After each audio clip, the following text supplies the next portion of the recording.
Janasena party ఆవిర్భావం ఈ రాష్ట్రంలో రాజకీయాల్లో ఒక మార్పు తీసుకురావాలి అనే నినాదంతో మొదలైంది. ఆ నినాదం లాగానే ఇవాళ కూటమిలో భాగస్వామైన తర్వాత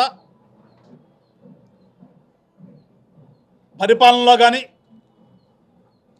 రాజకీయ నాయకుల యొక్క ప్రవర్తనలో కానీ మార్పులు తీసుకొచ్చే దిశగా పవన్ కళ్యాణ్ గారు అడుగులు ఏ రకంగా వేస్తున్నారో రాష్ట్రంలో ఉన్నటువంటి ప్రజానికం, అలానే రాష్ట్రంలో ఉన్నటువంటి మేధావులందరూ కూడా నిశ్చితంగా గమనిస్తున్నటువంటి విషయం. దానిలో భాగంగానే పంచాయతీరాజ్ వ్యవస్థని నిర్వీర్యం చేసినటువంటి గత పాలకులు శాసనాలన్నింటినీ కూడా ఒకసారి ఆశ్చర్యపడే విధంగా ఆయన పంచాయతీరాజ్ శాఖ మంత్రి తీసుకున్న తర్వాత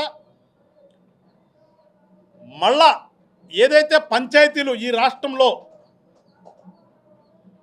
ప్రతి పల్లెటూరులో కూడా మంచిగా గవర్నెన్స్ ఉండాలంటే పంచాయతీలు అవసరమో ఆ పంచాయతీలని మళ్ళా చిగురింపజేసే విధంగా ఒక్కసారిగా 13,000 పంచాయతీల్లో గ్రామ సభలు పెట్టి యావత్ దేశము ఒకసారి ఆంధ్రప్రదేశ్ వైపు చూసే విధంగా ఒక కార్యక్రమాన్ని రూపొందించినటువంటి ఘనత పవన్ కళ్యాణ్ గారికి, జనసేన పార్టీకి. తర్వాత అకాల వర్షాలు వచ్చి ఇబ్బంది పడుతుంటే ఆయన సొంతంగా ఒక్కొక్క పంచాయతీకి ₹1,00,000 ఇచ్చి ఎక్కడైతే ఎఫెక్ట్ అయినాయో పంచాయతీలు ఆ పంచాయతీలన్నింటిలో కూడా తక్షణమే శానిటేషన్ వర్కులు చేపించినటువంటి ఒక ఆలోచన విధానం ఉన్నటువంటి వ్యక్తి పవన్ కళ్యాణ్ గారు. ఇవాళ మళ్ళా పంచాయతీరాజ్లో ఉద్యోగం చేరితే ఎలాంటి ప్రమోషన్ లేకుండా, ఎలాంటి ఎదుగుదల లేకుండా అదే పోస్ట్తో రిటైర్ అయిపోతున్నటువంటి పరిస్థితుల్ని చూసినటువంటి పవన్ కళ్యాణ్ గారు అసలు ఏమి మనం చేయొచ్చు, అవకాశాలు ఏమున్నాయి, అవకాశాలు ఉండి కూడా ఇప్పటివరకు ఈ ప్రభుత్వంలోని పెద్దలందరూ కూడా వీటి మీద దృష్టి పెట్టలేదా అని 1 year దాన్ని నిశ్చితంగా పరిశీలించిన తర్వాత ఖచ్చితంగా మనం చేయొచ్చు అని ఆలోచన వచ్చిన తర్వాత ప్రభుత్వంలోని పెద్దలు అంటే ముఖ్యమంత్రి గారితో కూడా సంప్రదించి ఇవాళ రాష్ట్రంలో 77 DDOలు డివిజనల్ డెవలప్మెంట్ ఆఫీసులు అని చెప్పి ఏర్పాటు చేసి ఒక్కసారిగా 10,000 మంది పంచాయతీరాజ్లోని ఉద్యోగస్తులందరికీ కూడా ప్రమోషన్స్ ఇచ్చినటువంటి ఘనత ఇవాళ కూటమి ప్రభుత్వానికి, ముఖ్యంగా పవన్ కళ్యాణ్ గారికి ఇవాళ చెందుతుంది. దానికి జనసేన పార్టీలో మేము కూడా ఒక నాయకులుగా ఉన్నందుకు చాలా గర్వంగా ఇవాళ ఫీల్ అవుతున్నాం. జనసేన పార్టీలో మేము కూడా ఆయనతో అడుగులేస్తున్నందుకు ఇవాళ చాలా ఆనందంగా మేము ఇవాళ చెప్పుకోవడానికి ఎలాంటి సంకోచం లేకుండా మీడియా ముందుకు వచ్చి ఇవాళ చెప్తున్నాను. ఇవాళ ఎందుకంటే 10,000 మందికి ఒక్కసారి ప్రమోషన్ చూడటం అంటే అది ఒక చరిత్ర. గతంలో 13,000 పంచాయతీల్లో గ్రామ సభలు పెట్టి మళ్ళా పంచాయతీలు ఏ రకంగా బతికించి ఒక చరిత్ర సృష్టించామో ఇవాళ ఒక్కసారిగా 10,000 మందికి ప్రమోషన్స్ ఇచ్చి దేశంలో మరెవరూ చేయలేరు, ఎప్పుడు జరగదు అనే విధంగా ఇవాళ పవన్ కళ్యాణ్ గారి నిర్ణయం ఇవాళ యావత్ దేశమంతా కూడా శ్లాఘిస్తుంది. ఇవాళ అంటే ఒక నాయకుడికి, రాజకీయాల్లోకి వచ్చినటువంటి నాయకుడికి ప్రజలకు మంచి చేయాలనేటటువంటి ఒక తలంపు, ఒక చిత్తశుద్ధి ఉంటే ఏ రకంగా చెయ్యవచ్చు అనడానికి నిదర్శనం ఇవాళ పవన్ కళ్యాణ్ గారు చేసి చూపిస్తున్నటువంటి ఈ పనులన్నీ కూడా.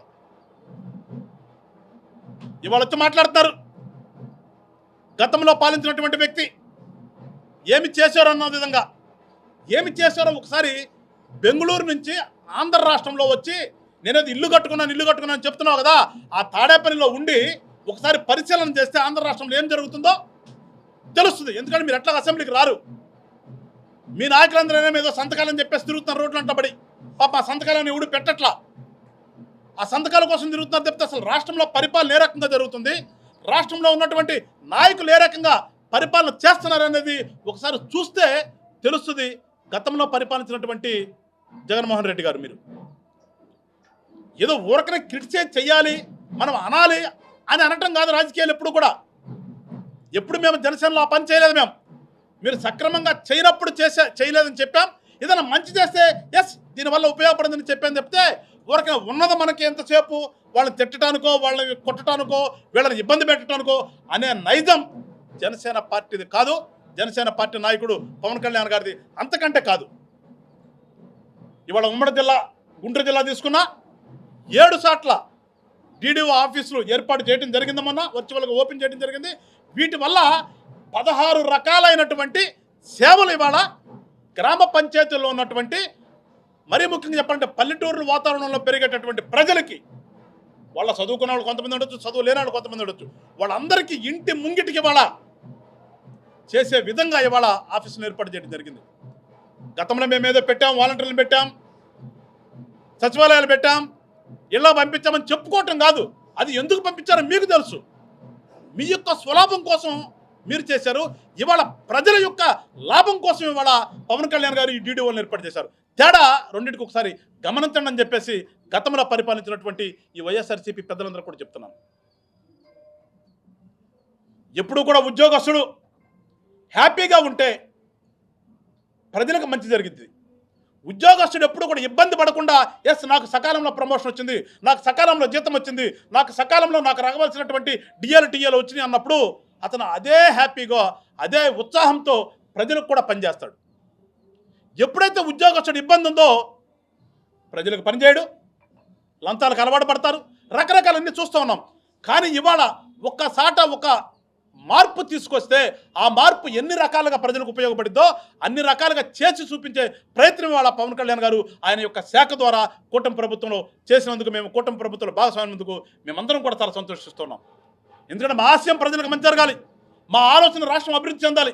ఈ ఆలోచన ఆశయంతో మేము ముందుకెళ్తున్నాం. కాబట్టి ఆ విధంగా పవన్ కళ్యాణ్ చేస్తున్నందుకు ఒకసారి రాష్ట్ర ప్రజలందరూ కూడా మీరు గమనించండి అని చెప్పే ప్రయత్నమే ఇవాళ నేను ఈ ప్రెస్ మీట్ పెట్టడానికి ముఖ్య కారణం. ఎందుకంటే మంచి జరిగిందని మీరు మంచిగా స్వీకరించండి, మంచి జరిగే వ్యక్తులు మీరు ఆదరించండి. మరింత మంచి చేసడానికి మాకు కూడా ఉత్సాహం ఉంటుంది. ఇవాళ కనీవిని ఎరుగున విధంగా ఉద్యోగస్తులందరూ కూడా, పంచాయతీరాజ్ ఉద్యోగస్తులు మరీ ముఖ్యంగా చాలా హ్యాపీగా ఫీల్ అవుతున్నారు. ఇందాక చెప్పినట్టుగా నేను ఉద్యోగస్తులు సంతోషంగా ఉంటే ప్రజలకు మంచి జరిగింది. అంతేగాని ఉద్యోగస్తులను ఇబ్బంది పెట్టి మనం ఏదో చేయాలనుకుంటే ఎప్పుడు కూడా ప్రజలకు చెడు జరిగింది. ఇవన్నీ చేస్తున్నందుకు ఒకసారి ప్రజలందరూ కూడా జనసేన పార్టీని ఆదరించండి అని చెప్పేసి మరీ ముఖ్యంగా కోరుకుంటున్నాను. పోతే నిన్న మొన్న చూసాం,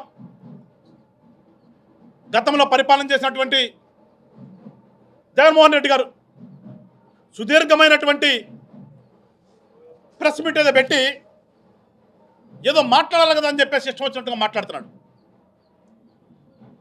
అంతే అబద్ధం ఆడొచ్చు, కానీ మరీ ప్రజలు కూడా చేత్కరించుకున్నట్టుగా అబద్ధాలు ఆడకూడదు. ధాన్యం ఎక్కడ కొంటున్నారు, రైతులందరూ ఇబ్బంది పెడుతున్నారంటారు. ఒకసారి జగన్మోహన్ రెడ్డి గారు మీరు ఆంధ్ర రాష్ట్రంలో ఉండి మీ నాయకులను కూడా ఒకసారి నియోజకవర్గాల్లోకి వెళ్ళి చూడండి రా బాబు అని చెప్తే తెలుస్తుంది నీకు ఏం జరుగుతుందో. కానీ మీరేదో సంతకాల కార్యక్రమం కూడా అప్పచెప్పారు పాపం వాళ్ళకి. వాళ్ళేమో ఆ సంతకాలు ఎవరు పెట్టక ఆ సంతకాల పనిలో ఉండి ఏం జరుగుతుందో మీకు కూడా చెప్పేటటువంటి పరిస్థితులు లేరు. కూటమి ప్రభుత్వం ఏర్పడిన తర్వాత గతంలో ఎప్పుడూ లేని విధంగా రైతులు ధాన్యము కొనటమే కాదు, కొన్నటువంటి మరుక్షణమే ఒక్క రోజులోనే వాళ్ళ ఖాతాల్లో డబ్బులు పడే విధంగా ఏర్పాటు చేసినటువంటి ఘనత కూటమి ప్రభుత్వాన్ని, ఆ శాఖకు సంబంధించినటువంటి మంత్రి అయినటువంటి నాదెండ్ల మనోహర్ గారికి.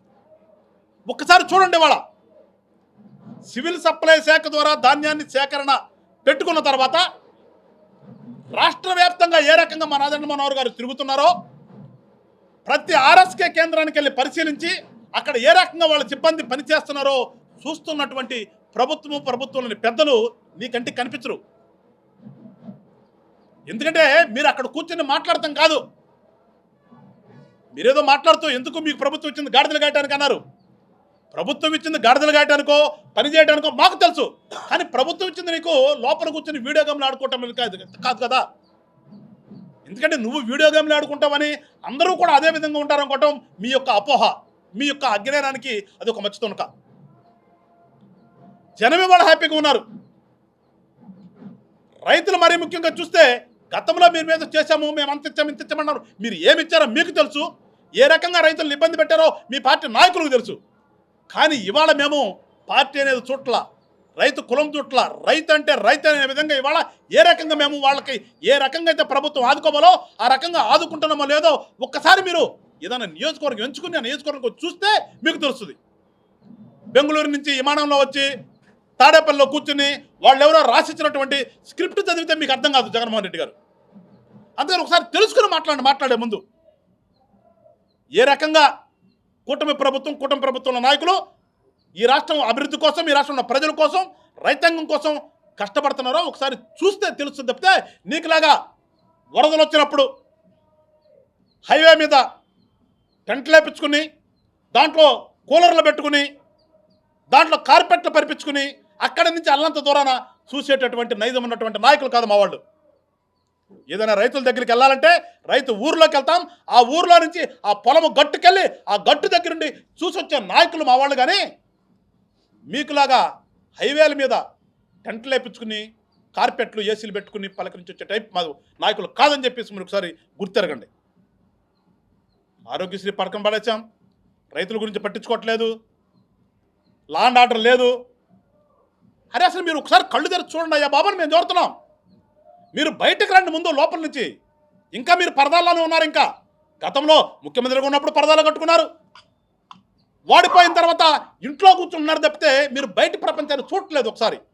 ఒకసారి మీ తలుపు తీసుకుని బయట ప్రపంచంలోకి వచ్చి చూస్తే ప్రభుత్వంలో ఏ రకంగా ప్రజలు హ్యాపీగా ఉన్నారో, ఏ రకంగా పరిపాలన చేస్తున్నామో తెలుస్తుంది తప్పితే మీరు ఇంట్లో కూర్చుని వాళ్ళు రాసిచ్చిన చదవద్దు దయచేసి. గతంలో ఇంతే చేశారు, ఇప్పుడు అంతే చేస్తున్నారు. కానీ ప్రతిపక్ష హోదా కావాలని అడగటం కాదు, కోర్టులకు వెళ్ళటం కాదు. ప్రతిపక్షం అంటే ప్రజల తరపున ప్రజల కోసం అవసరమైతే వచ్చి వాళ్ళ ఇళ్ల దగ్గర కూర్చుని ఆ పొలాలంపట తిరిగి రోడ్లంపట తిరిగి చూసేటటువంటి దాన్ని ప్రతిపక్ష నాయకుడు అంటారు. అంతేగాని మీరు బెంగళూరు ప్యాలెస్ లేకపోతే తాడేపల్లి ప్యాలెస్లో కూర్చుని ప్రెస్ మీట్ మీకు మీడియా ఉంది, పేపర్ ఉందని చెప్పి దాంట్లో రాసుకోవటం కాదు. ప్రతిపక్ష నాయకుడికి ఈ లక్షణాలు ఎట్లా ఉండాలో ముందు తెలుసుకుని అప్పుడు ప్రతిపక్షం ఉంది అడగండి. ఇవేమీ లేకుండా వచ్చేసి ఊరికనే ఏదో క్రిటిసైజ్ చేసేసి అట్లా 4 మాటలు మాట్లాడేసేసి ప్రభుత్వం మీద బురదలుదామనే ప్రయత్నం చేస్తే ఆ బురద మళ్ళా తిరిగి మీ మీదే పడుతుంది తప్పితే మాకు ఏమి అంటుకోదు అని చెప్పేసి ఒకసారి తెలుసుకోండి అని చెప్పేసి జగన్మోహన్ రెడ్డిని కోరుతున్నాను. గతంలో ఏదన్నా ఒక ప్రైవేట్ హాస్పిటల్ గవర్నమెంట్ హాస్పిటల్కి వెళ్ళి చూసినటువంటి దాఖలా ఉందా మీరు ఏ రోజునన్నా అసలు పిహెచ్సీలు ఎట్లా ఉన్నాయి, గవర్నమెంట్ సెక్టర్లో గవర్నమెంట్ హాస్పిటల్స్ ఎట్లా ఉన్నాయి, ప్రజలకు వైద్యం అందుతుందా లేదా అని ఏ రోజన్నా రివ్యూ చేసినటువంటి సందర్భం ఉందా మీరు? ఇవాళ రాండి మా గుంటూరు జిల్లా, మా గుంటూరులో ఉన్నటువంటి గవర్నమెంట్ హాస్పిటల్లో ఏ రకంగా గతం కంటే భిన్నంగా ఇవాళ ఉందో ఒకసారి వచ్చి చూసేయాలండి ఇవాళ. లేదంటే మీ నాయకులు అడగండి ఏ రకంగా జరుగుతుందో. అంతేగాని ఊరికని ఆరోగ్యశ్రీ ఏదో డబ్బులు కట్టట్లేదు, ఎంతసేపు ఉన్నా మీకు తెలిసింది డబ్బులు తప్పితే మీ రోడ్ల నుంచి రెండోది రాదు. ఇవాళ ప్రజలకి ఎంతలాంటి మెరుగైనటువంటి సేవలు అందుతున్నాయో ఒకసారి తెలుసుకున్న తర్వాత మీరు ప్రెస్ మీట్ పెడితే బాగుండు.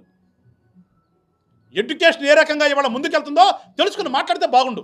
నాడు నేడు అని చెప్పేసి ఊరికిన రంగులేసి ఊరిన కాంట్రాక్టర్ కోసం మీ కాంట్రాక్టర్లు బతకడం కోసం ఊరికినే పైన సున్నాలు రుద్దటం కాదు. ఇవాళ ఏదో ఊరికిన ట్యాబ్లెట్ కాంట్రాక్ట్ కోసం ట్యాబ్లు తీసుకొచ్చావు, ఆ ట్యాబ్లెట్ పని మెల్లదలేదు. ఇవన్నీ మీరు చేసినవన్నీ కూడా మీ యొక్క స్వలాభం కోసం, మీ యొక్క నాయకులు బతకడం కోసం చేసినటువంటి పనులు ఇవాళ పక్కన పెట్టి మేము పిల్లలకి ఏ రకంగా మంచి ఎడ్యుకేషన్ ఇవ్వాలి, తల్లిదండ్రులు ఏ రకంగా సంతోషపడతారు అని మేము ఆలోచన చేస్తున్నాం. ఆలోచన ఒకసారి పరిశీలించండి వచ్చి, అప్పుడు తెలుస్తుంది మీకు ఏం జరుగుతుందో. ఇవేమి తెలుసుకోకుండా ఏదో ఇష్టం వచ్చినట్లుగా మాట్లాడదామంటే అది సంస్కారం రాజకీయ నాయకుడికి ఉండవలసినటువంటి లక్షణం కాదని ఒకసారి మీరు తెలుసుకోండి అని చెప్పేసి మీ అందరికి కూడా చెప్తున్నా. ఎందుకంటే మీ నైజం ఎట్లా ఉంటుందంటే పరకామణలో ఏం జరిగింది, చిన్న దొంగతనమేగా అన్నాం. దేవుడి దగ్గర హుండీ లెక్కేస్తూ ఒకడు రూపాయి కొట్టేసినా 2 రూపాయలు కొట్టేసినా అది ఎంత పెద్ద నేరమో దానిని నీ దృష్టిలో చాలా చిన్నది ఏముంది అని అన్నావంటే అతను రాజీ పెట్టిన దాంట్లో కానీ అతను దేవస్థానంలో కొట్టేసిన డబ్బులు కొట్టేసిన దాంట్లో కానీ మీ భాగస్వామ్యం ఎంత ఉన్నదో ఇవాళ మీ మాటలను అర్థమవుతుంది. ఒక దొంగను సమర్థిస్తూ మీరు వచ్చి మాట్లాడారంటే అతని మీద ఉన్నటువంటి కేసును కూడా మీ హయాంలోనే లోక్ అదాలత్లో కుదరందాన్ని కూడా రాజీ పెట్టి చేపించారంటే ఆ వ్యక్తి వెనక ఆ వ్యక్తి కొట్టేసిన డబ్బుని ఎక్కడికి వెళ్ళిందో ఏంటి అనేది ఇవాళ స్పష్టంగా ఆంధ్ర రాష్ట్ర ప్రజలకు అర్థమైంది. అంటే ఇంత నీచానికి ఒడిగడతామని అంటే మామూలుగా తెలుసు ప్రజలందరూ కూడా ఏ రకంగా మీరు నీచానికి ఓడిగట్టి ఎన్ని వేల కోట్లు ప్రజల సొమ్ము దోసేశారు. కానీ వెంకటేశ్వర స్వామి సొమ్ము కూడా ఆ దోసేసినాడు వాడి దగ్గర నుంచి మీరు దోసేశారు చూడండి. ఇంతకంటే మించిన గనుడు నిజంగా మనం సినిమా టైటిల్తో చూసాం. కానీ నిజంగా ఇవాళ వాస్తవాన్ని మీరు తెలియపరిచారంటే నిజంగా మిమ్మల్ని ఒప్పుకున్నందుకు, వాస్తవం ఒప్పుకున్నందుకు మెచ్చుకోవాలనో, నేను ఇంత నీచానికి ఒడిగట్టినందుకు మిమ్మల్ని మరి రాష్ట్ర ప్రజలందరూ తూ అంటారో ఇది మీ విజ్ఞతకే వదిలేస్తూ మరొకసారి చెప్తున్నాం. ఇవాళ పవన్ కళ్యాణ్ గారు ఆంధ్ర రాష్ట్రంలో కూటమిని ఏర్పాటు చేసి కూటమి కట్టారంటే రాష్ట్ర అభివృద్ధి కోసం, రాష్ట్ర ప్రజల హితం కోసం, ఒక మంచి పరిపాలన అందించి ప్రజలందరూ సుఖంగా ఉండటం కోసం మేము చేస్తున్నాం తప్పితే నీకులాగా అధికారం దోసుకోవడానికి దాచుకోవడానికి అయితే కాదని చెప్పేసి వైఎస్ఆర్ పార్టీలో ఉన్నటువంటి పెద్దలందరూ కూడా తెలుసుకోవాలని చెప్పేసి ఒకసారి కోరుకుంటూ మరొకసారి పంచాయతీరాజ్ వ్యవస్థలో ఇంత పెద్ద ఎత్తున సంస్కరణలు చేసి ఇంతమంది ఉద్యోగస్తులు ముఖంలో చిరునవ్వులు కురిపించినందుకు మా పార్టీ అధ్యక్షులైనటువంటి పవన్ కళ్యాణ్ గారిని జనసేన నాయకులుగా మనస్ఫూర్తిగా అభినందిస్తూ ఆయన భవిష్యత్తులో మరింతగా సంస్కరణలు చేయాలని చెప్పేసి మనస్ఫూర్తిగా కోరుకుంటూ పవన్ కళ్యాణ్ గారు చేస్తున్నటువంటి ఈ సంస్కరణలు కానీ ప్రజోపయోగమైన పనులు కానీ ప్రజలందరూ కూడా మీరు ఒకసారి చూసి వాటిని గమనించి జనసేన పార్టీని భవిష్యత్తులో ఆదరించండి, మరింతగా మీకు సేవలు చేస్తామని చెప్పేసి రాష్ట్ర ప్రజలందరూ కూడా తెలియజేసుకుంటూ సెలవు తీసుకుంటాను. జై హింద్, జై జనసేన.